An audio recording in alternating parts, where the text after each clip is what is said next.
Today I'm going to show you how to divide pipes into optimal lengths. In one of the previous tutorials, I showed you how to find pipes longer than available using WAVN validation view. They can also be found using the pipe schedules, as they don't have article descriptions or article numbers.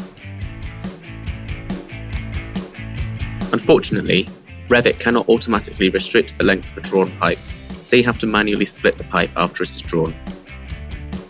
In WAVN's AS system, the maximum available pipe length is 3 meters. Let's divide a 10-meter pipe into sections no longer than 3 meters. It's easiest to make the splits in a 2D floor plan. Type in the shortcut SL to access the Split Element tool. You'll notice that while hovering over the pipe, a dimension is visible to tell you how long the pipe section is going to be. This allows you to quickly place the splits. The second way is even more precise. Start by placing the splits anywhere on the pipe. Then create an aligned dimension between the fittings.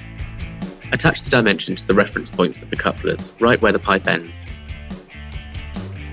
You may need to use the tab key to select the desired point. If you attach the dimension to the pipes instead of the fittings, the solution will not work. Now select the coupler that you wish to move and click on the dimension. Now you can edit it. Type in 3000, which is the maximum pipe length in millimeters. The coupler will move and the pipe length is exactly 3 meters.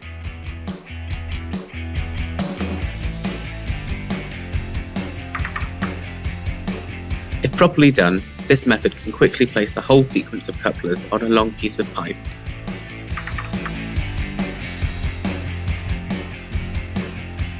Thank you for watching.